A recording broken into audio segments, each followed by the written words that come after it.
Olá pessoal, tudo bem? Como é que estão vocês? Tudo tranquilo? Então vamos para mais uma aula, né? Hoje nossa aula 2 e nós temos a seguinte agenda: saber um pouco mais o que são tecnologias, né? Principalmente um dos conceitos mais utilizados. Observar algumas vantagens, algumas desvantagens, entender alguns desafios, entender o conceito, né? E de linguagem de símbolos, iniciar a ideia do desenvolvimento da comunicação, quais são as fases, e estudar um pouquinho da evolução desde a era dos símbolos, sinais, até o momento de hoje e trocar algumas ideias. Perfeito? Então vamos lá.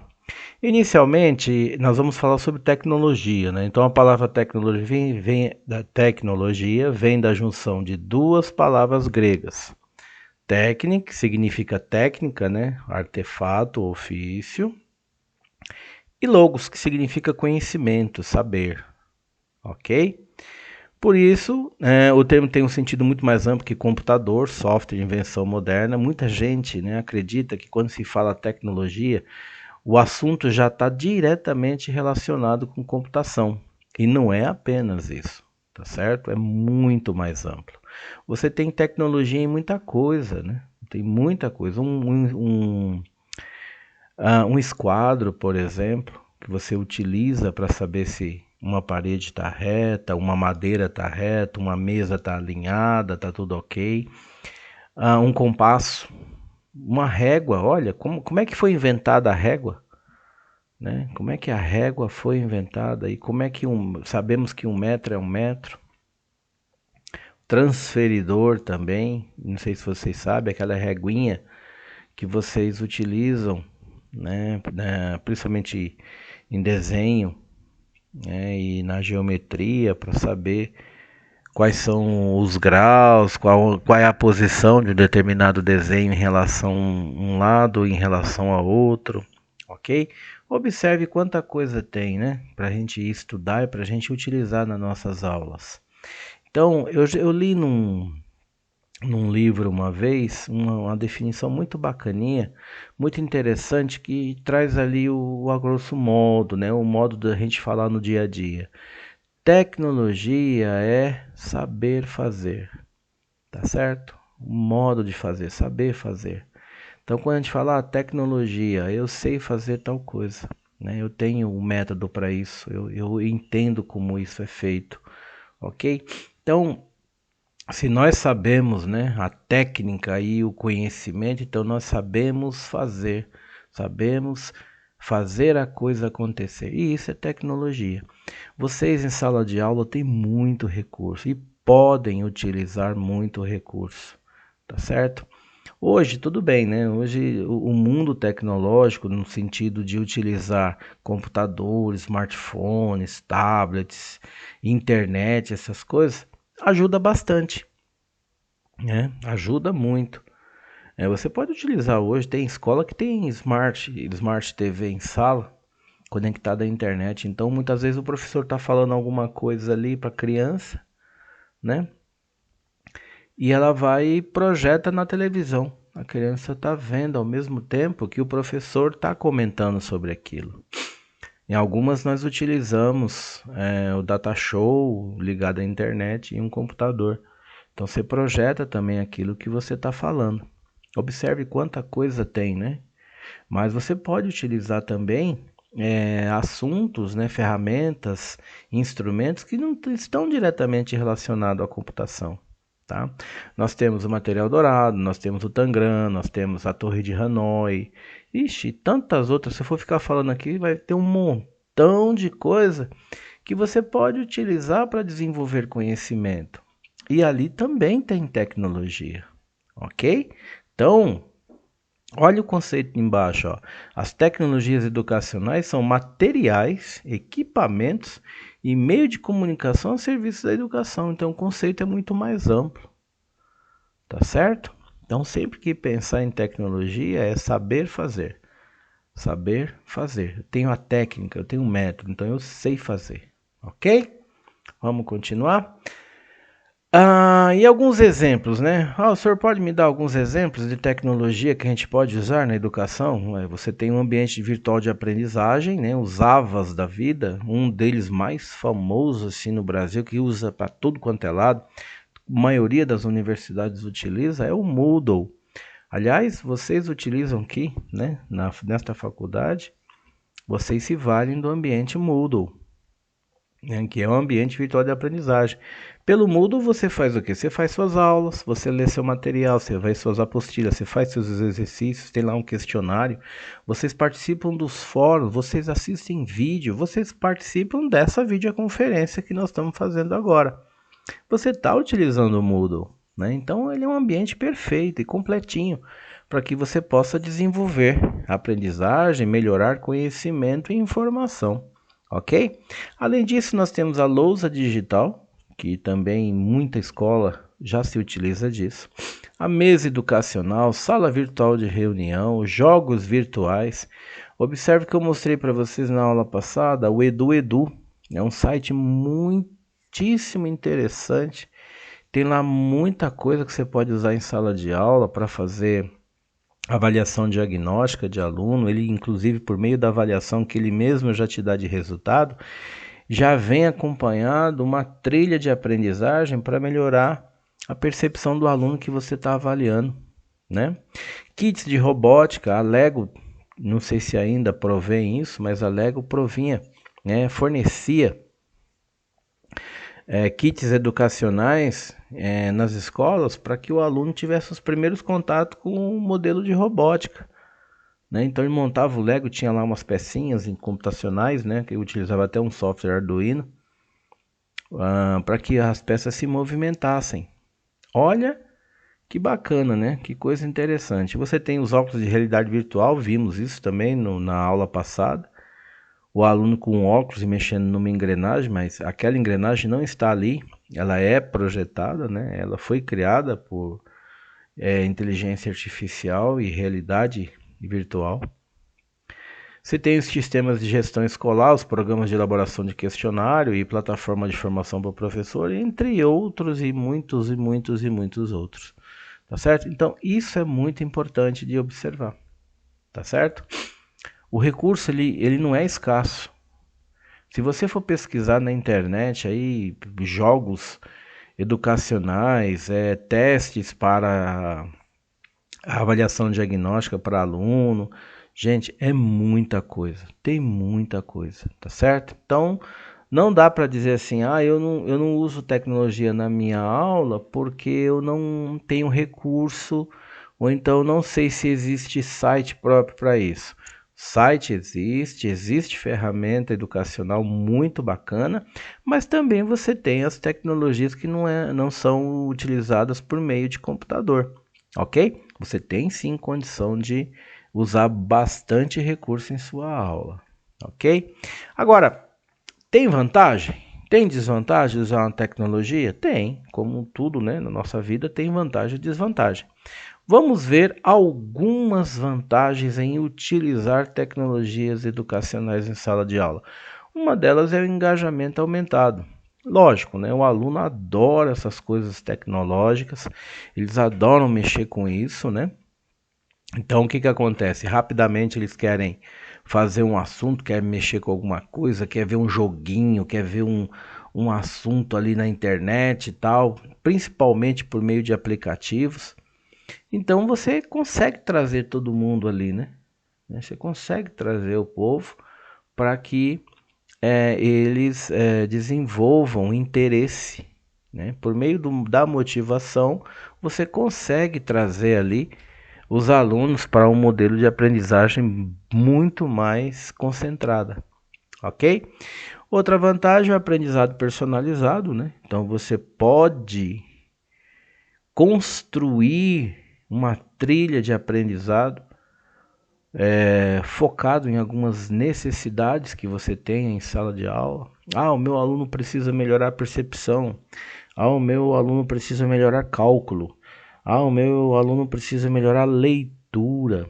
O meu aluno precisa melhorar percepção por meio da interpretação de pequenos textos. Então, o que seu aluno precisa melhorar? E você vai e desenvolve a trilha de aprendizagem, basicamente quase que personalizado para a sua turma, tá? E isso, as tecnologias, principalmente aquelas baseadas, né, em computação, permitem fazer isso com muita facilidade, muita rapidez. Aquelas que não utilizam computação, você precisa estudar um pouquinho mais, mas também é possível, ok? Desenvolvimento de habilidade digital, né? Se você tem lá a ideia de utilizar celulares, de utilizar computador, essas coisas em sala de aula, o aluno ele está aprendendo o conteúdo que você está ministrando, mas automaticamente ele já está melhorando a habilidade, né? Habilidade digital, ou seja, via computador, ou seja, via tablet, ou seja, via smartphone. Apesar que, né, modéstia à parte, os nossos alunos, né, os pequenos, parece que eles já vêm com chip de fábrica, já entendendo tudo de celular, de computador, dessas coisas, né? Porque tem uma facilidade altíssima, assim, né? Eles são terríveis nisso, né? Já pega o dedinho ali, clica aqui, clica ali, clica aqui, ó, isso aqui é feito assim, isso aqui é daquele jeito e tal. Tem uma facilidade muito grande. Então você tem que utilizar isso a seu favor. Ok? Outra vantagem, facilitação da comunicação, né? Então você tem um aplicativo que você pode conversar com o pai, você pode conversar com o responsável daquela criança. À medida que você pode, inclusive, enviar trilha de aprendizagem para a família também participar, ok? Não tem como o aluno desenvolver habilidade, competência, melhorar a aprendizagem sem a participação efetiva da família, né? Não tem como. É a família que tem que dar o suporte, o professor mostra o caminho, ampara, apresenta as ferramentas, apresenta o modelo, o método, mas o aluno ele precisa se sentir seguro. E a maior segurança dele para desenvolver isso está na família, né? Então, a parceria entre professor, e aí eu posso utilizar a escola como um todo, a escola e a família, faz com que o aluno obtenha sucesso nessa jornada dele que é de obter informação e desenvolver conhecimento, ok? Mais uma vantagem, acesso a recursos diversificados, você pode ter vídeo, você pode utilizar apostilas, você pode utilizar animações, e-books, né? Você pode utilizar um monte de coisa, tá? Tem material pronto já. Antigamente, mas muito antigamente, nós tínhamos uma ferramenta chamada cartilha. Hoje não se utiliza mais, né? Ele já é um modelo de uma ferramenta de apoio que está um pouco obsoleta, mas você tem ainda alguns slides, alguns materiais baseados nesse formato, né? Que é um desenho, uma letra, algumas combinações de letra, e se você precisar de reforçar alguma coisa, toda tecnologia é válida se você está focado no desenvolvimento do seu aluno, ok? É só conversar com o seu coordenador ou com o seu diretor, falar, olha, encontrei isso aqui na internet, o objetivo é esse, a finalidade de utilizar esse material é para essa situação, é possível? Como é que a gente pode implementar isso? O debate sempre é gratificante e ele constrói, né? E aí você pode, por meio de materiais que você tem, fortalecer a sua metodologia de ensino, tá bom? Então, da mesma forma que nós temos algumas vantagens, nós também temos desvantagem, né? E uma delas, a principal, é a distração. Principalmente, gente, vocês aí têm aquela ideia do TikTok, né? O jovem hoje, TikTok, Google Shorts ou qualquer outro modelo de vídeo, Instagram, rede social aí. O aluno ele pega aquilo, ele consegue entrar nesse mundo paralelo com uma facilidade absurda. Então ele fica ali horas assistindo vídeo, mexendo com a situação do Instagram, fazendo foto, publicações. E parece que ele está no mundo dele. E aí você precisa trazer ele para a realidade, né? Falar, ó, vamos aqui que a gente precisa resolver uma paradinha aqui, né? Nós precisamos estudar, nós precisamos aprender. esse recurso que você está com ele na mão é para te auxiliar na sua produtividade, não é para você ficar aí distraído com algumas outras coisas, né? Ok? Tudo bem que você pode, no final de uma aula, 10 minutos, 5 minutos, 15 minutos, combinar com eles algum jogo, alguma coisa, para que eles também possam aproveitar disso, mas não quer dizer que você vai se valer a aula inteira, tá certo? Então, uma das grandes desvantagens, né, é a questão da distração e a perda do foco. A segunda desvantagem é a desigualdade de acesso. Então, por conta de, né, diferença socioeconômica, você tem família que não tem recurso em casa, né? Então, não tem computador, não tem celular, não tem internet. Tudo bem? Ah, mas eu precisava que eles fizessem tal pesquisa, mas o aluno não tem internet em casa. Como é que ele pesquisa? Celular do pai? Celular da mãe, que muitas vezes é pré-pago? Então essas coisas precisam ser observadas. Você não pode constranger o aluno, principalmente por conta de diferença socioeconômica, tá certo? Você tem que entender a realidade dele também. Olha, só meu pai tem celular em casa e ele utiliza para o trabalho. Não dá para ficar usando a internet dele. Então você tem que adaptar isso de uma outra forma, ok? A ideia da dependência tecnológica, né? Então, olha só, você começou a utilizar muito celular, só daqui a pouco o aluno ele não quer mais pensar. Ah, vamos fazer uma conta aqui. Ué, para que eu vou fazer uma conta? Eu tenho calculadora, tenho celular. Isso é muito ruim, porque você consegue fazer com que o aluno ele não tenha mais concentração, não tenha mais método, ele não desenvolve mais método para fazer uma conta, por exemplo. Ele não consegue resolver aquilo com lápis e papel. Ele precisa de um recurso tecnológico, uma calculadora, um celular, um computador, ou coisa dessa natureza. Então, isso também tem que ser observado. Se você, professor, percebe que o aluno está caminhando para uma situação onde ele não consegue mais se virar sozinho sem o amparo de algum recurso tecnológico, então é o momento de você mudar sua aula, adaptá-la, né? Não mudar, adaptá-la para falar, olha, e o celular é bacana, a calculadora é bacana, mas não é só isso. Vamos tentar resolver por outro lado aqui, ó. Nós temos isso aqui também para resolver. E aí, a partir daí, caminha-se. Ok? Problema de saúde e bem-estar, né? Então, principalmente o uso prolongado. Tem gente aí que não consegue viver, se desplugar, né? Essa é a ideia, se desplugar. Não consegue largar o celular. Ele passa horas e horas.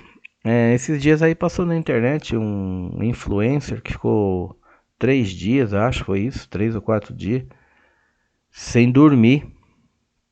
Imagine isso. Tudo bem que ele estava lá, acho que querendo bater o recorde, coisas assim, mas isso é muito ruim. O sono, além de ser reparador, é ele que dá condições suficientes para o cérebro, né, se restabelecer. O aluno não dorme, o professor não dorme direito, os neurônios não trabalham bem, ok? É necessário. E aí você também traz para si a questão do sedentarismo, da ansiedade, da arritmia, da depressão. Olha quanto problema que está ligado à tecnologia, tá certo? Outra coisa, como desvantagem, é a necessidade de treinamento dos professores, dos gestores. Tem muito professor que não sabe utilizar o computador de forma a produzir coisas muito mais eficientes em sala de aula. Ele utiliza o computador para coisas básicas, ele usa um Word ou usa um Excel. Mas, professor, vamos usar isso aqui como uma tecnologia de educação? Ele não sabe. Ok? Vamos usar um jogo? Ele não sabe. Vamos usar sei lá, uma plataforma de raciocínio lógico para criar tarefas e desafios para os alunos? Ele também não sabe. Então, é culpa dele? Não. Quando ele se formou, no tempo que ele se formou, não tinha o uso disso. Então ele necessita ser preparado, ele necessita ser treinado, capacitado. E aí, na escola particular, você ainda tem um jeitão assim de conduzir isso com mais facilidade, né? Porque na escola particular você tem lá 30, 40 professores em média, tá certo? Agora você imagine num estado ou numa prefeitura.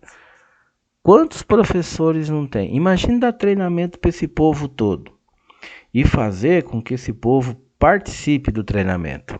Porque não é só treinar, tem que fazer participar também. Olha só, que maluquice, né? Quantas turmas vocês acham que é necessário criar para atender todo mundo? E muitas vezes não dá para fazer isso presencial, você tem que se valer de um recurso em EAD, ensino à distância, em EAD. E aí o professor também não sabe trafegar nessa plataforma do EAD. Ele tem dificuldade. E aí você precisa treinar alguém na escola para ser multiplicador. E na escola fala, olha, vamos treinar aqui o gestor, por exemplo, o diretor, que vai ser multiplicador de conhecimento. Professor, olha, para mexer aqui no tal do AVA, no tal do Moodle, o senhor faz isso assim, assim, assim, assim. E aí ele vai paulatinamente desenvolvendo a habilidade, ok? Quando ele dominar aquilo, pronto. Então ele já consegue discorrer com tranquilidade dentro do recurso. Tudo bem? Bom, e para a escola? Alguns desafios. E aí eu coloco aqui que não é só a escola não, tá? Vamos dizer que a família também pode passar por alguma situação muito próxima disso. Ó, por exemplo, vamos pensar assim, ó. Vamos pensar em escola e vamos pensar em família, ok? A família eu digo em casa, tá? Então, família, falta de infraestrutura adequada. Então, por exemplo, em casa você tem uma internet de alta velocidade, o seu computador é compatível, você tem um tablet, você tem um smartphone, sei lá, que 5G ou algo que o valha. Na escola também tem isso? Pode ser que nenhum nem outro tenha. Vamos pensar aqui nas escolas ribeirinhas, e aí nós vamos pensar assim em Amazonas, Pará, Acre, Roraima, região norte, né? Vamos pensar em norte. Será que todas aquelas comunidades ribeirinhas você tem internet, tem computador para todos? Talvez tenha algum ponto. Mas será que a escola tem? Então, e nós temos que pensar nisso. Então, você vai dar uma aula utilizando uma tecnologia educacional numa escola que não tem nem energia elétrica direito, né? Que é uma comunidade. A escola rural, por exemplo, tem muitas das escolas que a aula é ao ar livre. Entendem essa grande diferença, né? Outra, orçamento restringido, ou seja, limitação de recursos financeiros. A escola muitas vezes não tem dinheiro. Da mesma forma que a família do aluno, a casa do aluno, muitas vezes também não tem recurso educacional, recurso financeiro para adquirir equipamento. Então você também tem que entender essa realidade. Ok? Gente, nós vamos instalar um software aqui para vocês fazerem um tipo de um joguinho, responder umas questões online e eu vou me valer disso para fazer a avaliação diagnóstica de vocês. Só que aí o professor esquece que muitas vezes aquele assunto não é compatível com o celular que o aluno tem em casa. Então ele não consegue instalar. E aí como é que você se vira em relação a isso? Né? Tem que adaptar, tem que buscar alguma coisa para adaptar. Tudo bem? Aí já falamos da necessidade do treinamento para os professores, né? Aí não só para o professor, mas gestor também. Você tem que fazer o treinamento, tem que pensar como é que você vai resolver isso. Então isso é um grande desafio. Não é só um desafio, é um grande desafio, porque treinar professor, seja online, seja presencial, precisa de muito planejamento, muito recurso assim, né, alocado para desenvolver uma coisa que realmente desenvolva, né, ou então motive o professor a desenvolver essa habilidade. Então você tem que pensar nisso. Você tem a questão da desigualdade do acesso dos alunos, já falamos isso como desvantagem para a escola, é um grande desafio, né? Então é muito Pode ser muito diferente o que o aluno possa ter na escola e o que ele tem em casa. Ou tanto ele tem uma tecnologia mais superior em casa e tem do que na escola, ou vice-versa, ou então ele não tem nada em casa e na escola ele tem alguma coisa. Então isso tem que ser observado também. Já em relação a manter o equipamento funcionando, você tem problema de manutenção e suporte técnico. Escola pública, tudo é uma questão, é um problema. Você não pode contratar as pessoas assim, na hora que você tem vontade. Depende de recursos financeiros, depende de algumas formas de autorização e tem todo esse aparato aí. E você precisa estar atento, né? Os computadores deram problema. Quem vai consertar? Tem um técnico. Tá, esse técnico é de uma empresa? Não. E como é que ele vai consertar? Temos que pagá-lo? Como é que nós vamos saber o quanto tem que pagar? O Estado autoriza eu contratar essa pessoa sem nenhum tipo de autorização, um edital, uma licitação ou qualquer coisa que o valha? E posso pagar ele e eu pago com que dinheiro? Tudo isso tem que ser pensado, tá certo? E ainda tem a questão da resistência à mudança, né? Tem muito educador que ele é resistente. Ele não quero mexer com isso, eu tenho problema do uso de tecnologia computacional e eu posso ter problema e eu prefiro me manter na minha zona de conforto, né? Na minha área de conforto. Eu quero usar meu giz, eu quero usar a minha lousa e tá ótimo, não preciso mais que isso, tá certo? Outra coisa também é questão de segurança e privacidade, né? Então você tem muita gente utilizando o Instagram, você tem contas de e-mail, e tudo isso tem dados. A LGPD, que é uma lei geral de proteção de dados, ela já traz alguns questionamentos para nós, né? Olha, você não pode mexer aqui, você tem que cuidar dos dados das pessoas, você tem que observar isso, que não pode estar público, não pode estar aberto. Então, além disso, tem laboratório de informática de escola, o professor tem que ficar atento para aluno não entrar em site indevido, ou começar a bate-papo com pessoas indevidas, né? E todos esses etc. Ok? Tem que estar observando bem isso. A integração com o currículo, né? Então não basta eu ter uma tecnologia, essa tecnologia tem que ter um porquê que eu quero utilizá-la, né? Por que eu vou usar uma tecnologia? Que tipo de recurso que eu vou fazer? Eu vou usar o computador. Para quê? Vai ter um jogo. Esse jogo faz o quê?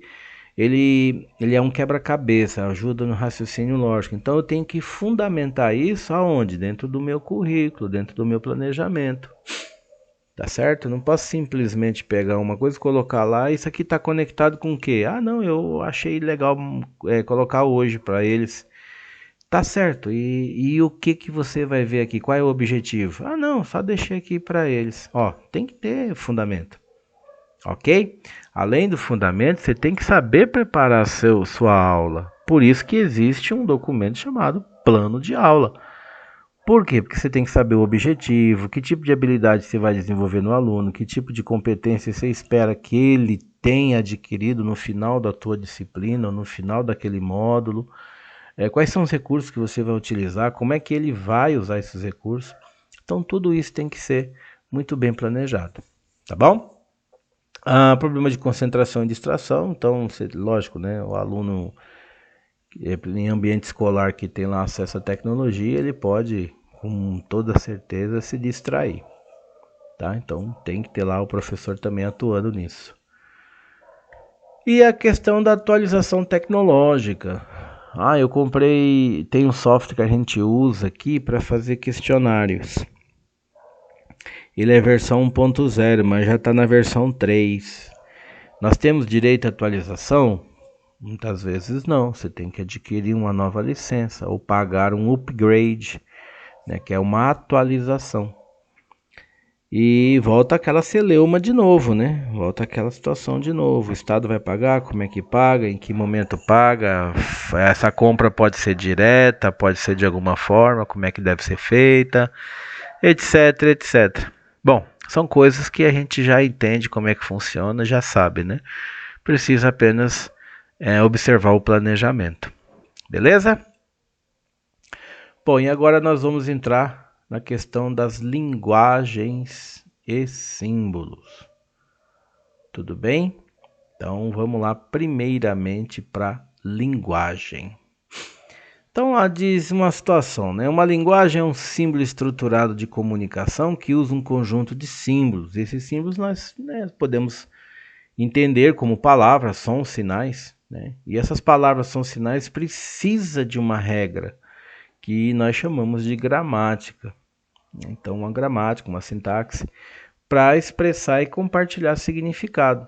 Então não adianta ter uma palavra, né? Só a palavra. Se ela não tiver uma regra de uso, de como é que ela é empregada numa frase, num contexto, o que acontece? Ela fica sem sentido. Então você precisa não só das palavras, sons, sinais, etc., mas você precisa de uma regra.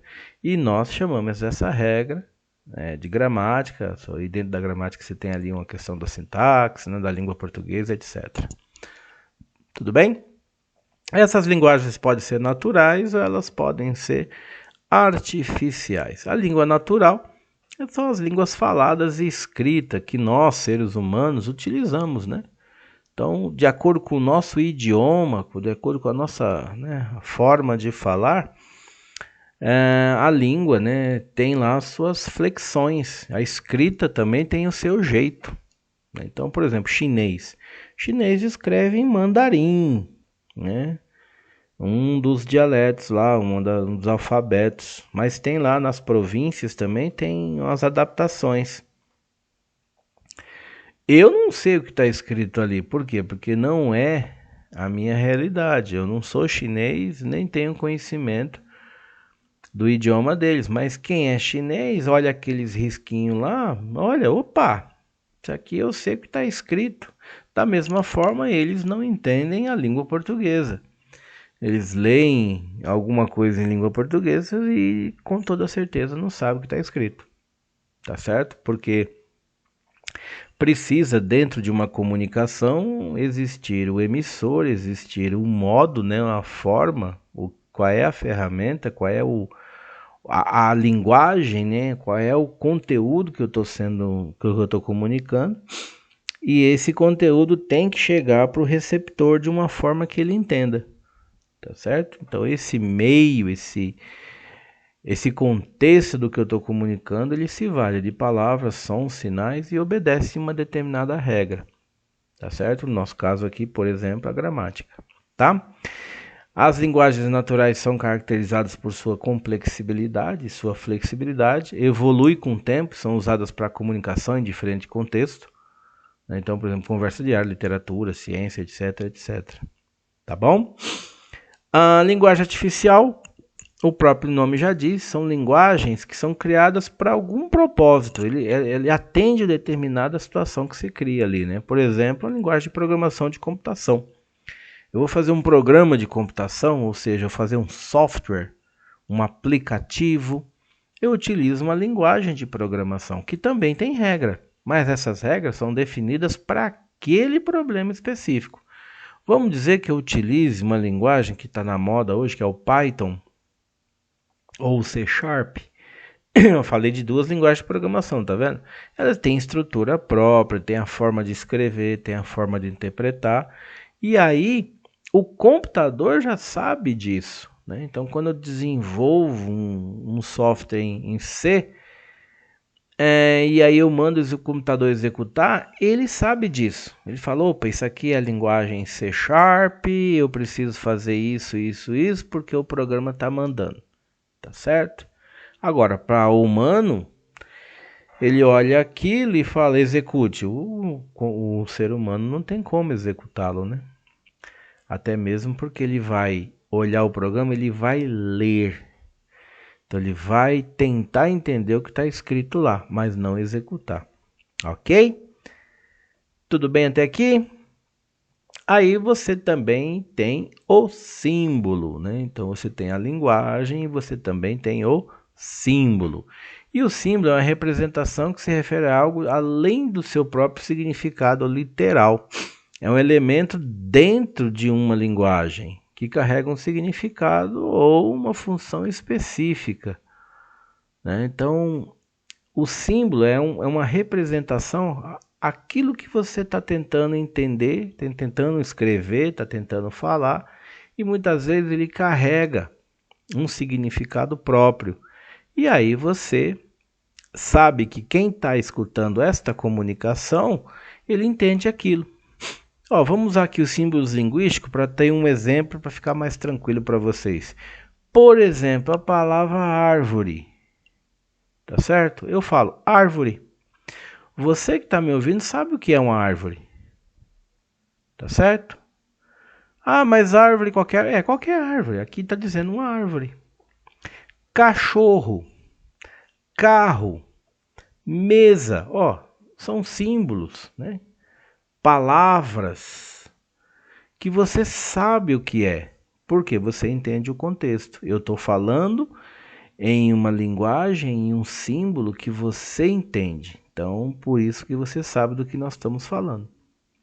Tá certo? Olha lá, o significado dos símbolos linguísticos é determinado pelo uso e pelo contexto cultural.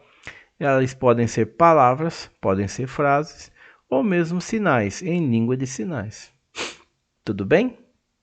Já os símbolos matemático e lógico, ó, matemático, ele utiliza a representação específica que estão na matemática. Por exemplo, ó aqui uma, não sei se é uma cruz, né? Mas acho que muito próximo de uma cruz. Mas esse símbolo na matemática, ele representa a adição, né? Então você olha o símbolo de mais, que nós, né, adaptamos para símbolo de mais, você sabe que você tem que adicionar. Se tiver um risquinho ali, você interpreta que aquilo é uma subtração. Então você olhando, você fala, ah, isso aqui eu tenho que subtrair. Observe que a linguagem é comum a quem emitiu e a você que recebe. Tudo bem? Então a Ania diz que esses símbolos têm significado preciso e bem definido, e suas regras de uso são rigorosamente especificadas para garantir clareza e precisão na comunicação.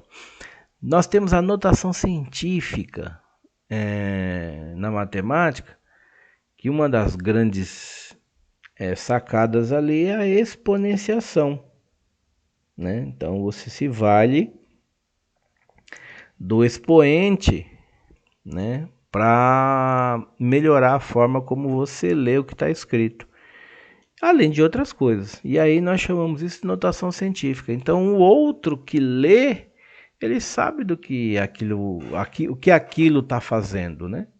Tá certo? Porque isso também é comum ao outro que está recebendo a mensagem. Tudo bem? Existe alguma relação entre linguagem e símbolo? Claro, ó, interdependência. Interdependência. Linguagem utiliza símbolo, tá? Então, não tem, mas são totalmente, né, soltos, não sei o que tal. Não.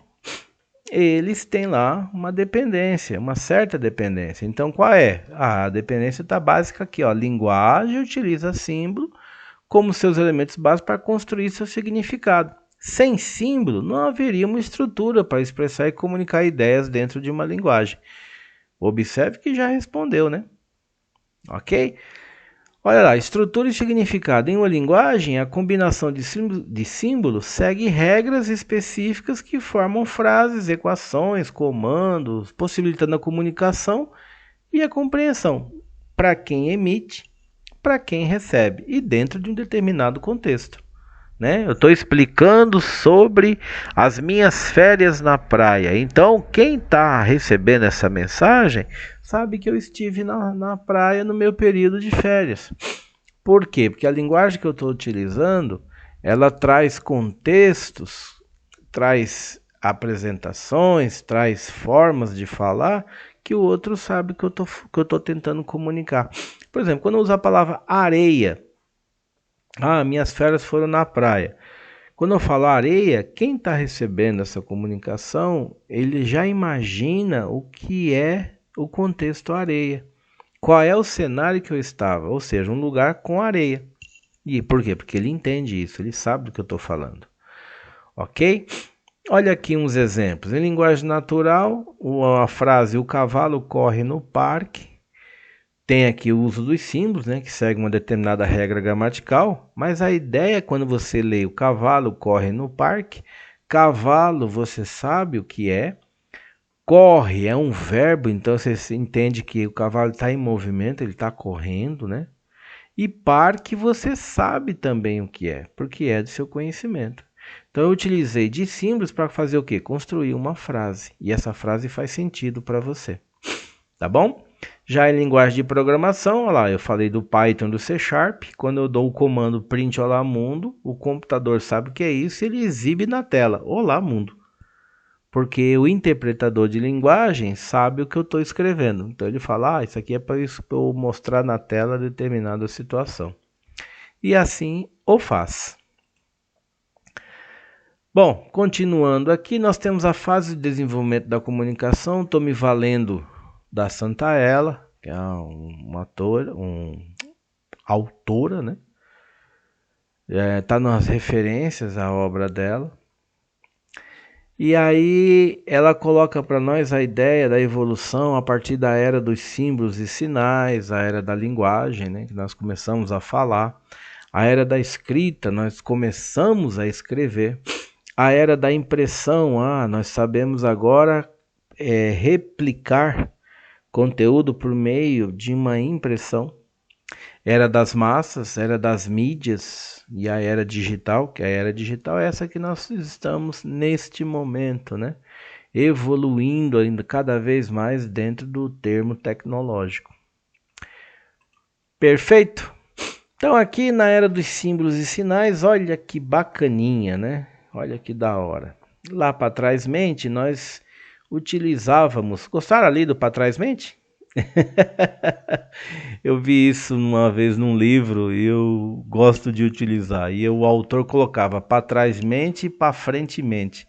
Muito interessante essa forma de comunicar, né? Inclusive, eu acho que esse livro virou até uma novela depois. Não vou me lembrar qual foi, mas tinha lá, para trás mente, né? Então lá atrás, ou então para trás mente. Tá certo? É uma brincadeira à parte, viu, gente? Mas vocês estão entendendo o que eu estou falando, né? Para trás mesmo, quer dizer, lá atrás, né? Em tempos anteriores. Então você tem aí a era dos símbolos e sinais, é um período da história da comunicação humana que se caracteriza pelo desenvolvimento e uso sistemático de símbolos e sinais para transmitir informação, né? Então eu vou me valer dos símbolos e dos sinais para comunicar algo. Não fala de uma era específica, mas nós estamos em constante evolução. Então vamos pensar aqui a ideia de pré-história e primeiros sinais. Nós tínhamos os pictogramas, que eram sinais que, vamos dizer assim, se eu posso falar, tá, o homem da caverna, né, fazia para tentar comunicar alguma coisa para os seus pares. E a partir dessa comunicação, o outro sabia, né, o que estava sendo resolvido. Aqui alguns exemplos. Aqui no Brasil, esse formato aqui tem bastante, principalmente em Minas Gerais, Bahia. Tem diversas cavernas lá que os arqueólogos já encontraram que se valem de comunicação baseada nisso aqui, ou o que nós chamamos de pictogramas. Tá bom? Aqui embaixo tem outro exemplo, um exemplo até aqui mais completo, né? Mais cheio de detalhes, se posso dizer assim. Ok? Depois nós fomos para a situação do cuneiforme. Cuneiforme porque eu utilizava uma cunha, numa argila, né? Mais ou menos ainda mole, se eu posso falar dessa forma. E aí você fazia esses desenhos que a pessoa estava comunicando água, tá? Tá aqui, ó, tábuas de argila. Então estava aqui desenhando alguma coisa. O outro que lia, se eu posso utilizar esse termo, ele observava isso aqui, ele sabia o que estava escrito, né? Então, aquele que escreveu sabia o que escreveu e o outro que estava observando sabia o que estava escrito. Tudo bem? E olha que quem desenvolveu isso aqui, ó, os sumérios, tá? É a primeira ideia de civilização que temos é do povo sumérico. Sumério, né? Povo sumério. Então, eles desenvolveram escrita, desenvolveram uma linha de raciocínio própria, ou seja, a ciência entende como a primeira civilização, se pode se dizer desta forma, ela foi o povo sumério, tá? Porque eles tinham regras, eles tinham sentido de civilização mesmo, tá? Tinham sentido de comunidade, tá? Um povo muito inteligente para sua época. Hieróglifos, olha aqui os desenhos também, só que é o povo egípcio que usava, né? As pirâmides estão cheias disso aqui, né? Toda a comunicação lá é por base de hieróglifos. Então eles combinavam tanto o pictograma como o ideograma. E aí você vem observando, tá vendo aqui, ó, tem todo um texto aqui dentro. Então quem estava lendo isso aqui sabia, né? Sabia o que estava acontecendo aqui. Olha esse egípcio lendo aqui alguma coisa. Ele está aqui nessa parede, ele está lendo uma informação ali. Tá certo? Arqueólogos, muitos deles já dominam alguma coisinha em termos de hieróglifos. Uma boa parte dos textos ali, se nós podemos chamar de texto, eles já conseguiram traduzir. Tá certo? É muito interessante, né? Depois evoluímos um pouquinho, aí veio o alfabeto fenício. E aí eles representavam um alfabeto fonético, né? Representava sons ao invés de ideias ou objetos específicos. E a partir daqui evoluiu, né, o alfabeto grego e o alfabeto romano. Mas olha, é bem interessantão, né? Também tem uns riscos aqui, uns desenhos, umas coisinhas bacanas. E aí você conseguia se comunicar aqui dentro, porque você já tinha a primeira ideia de alfabeto. E a partir daí veio sim o alfabeto grego e o alfabeto romano, que perceba que é uma evolução, né? Muita coisa é muito próximo do alfabeto fenício. E o alfabeto romano é o alfabeto que nós, já os ocidentais, já utilizamos. É uma adaptação, uma melhoria do alfabeto romano, que veio ali junto com o alfabeto grego, originou-se do alfabeto fenício. Tá bom? Então, os gregos adaptaram o alfabeto fenício e os romanos adaptaram o alfabeto grego. E aí continua a evolução, né? Nós tivemos também na Idade Média a ideia da escrita e da iluminação, ou illumination, que aí já começávamos a colocar um desenho, né, uma pintura junto com o texto. Então ele já conseguia comunicar um contexto bem melhor, né? Um cenário, porque o texto já trazia algo que estava ilustrado no próprio texto. Então você tinha lá um assunto que você estava querendo representar, querendo falar sobre, e muitas vezes o texto já estava ali, o desenho já estava junto com o seu texto. Tá certo? E aí evoluiu também um pouquinho mais para que a ideia dos códigos e sinais baseados em sinal de fumaça e tambor. Quem assistiu Pica-Pau, né, na sua infância, já viu muito isso, tanto o tambor quanto a comunicação por meio de fumaça, sinais de fumaça. A navegação usou muito a questão do sinal de fumaça, né? Tanto o tambor quanto o sinal de fumaça. Navegação de tempos passados utilizou muito isso, porque era uma forma muito eficiente de se utilizar o som, né? Nós temos o código Morse, por exemplo. O código Morse é muito utilizado até os dias de hoje, né? Pedir socorro, então comunicar alguma coisa, né? Você tem o telégrafo, você tem... Nossa, tem tanta coisa. Você tem o rádio, você tem o fax. Tudo isso são situações que vieram evoluindo dentro da ideia de códigos, né?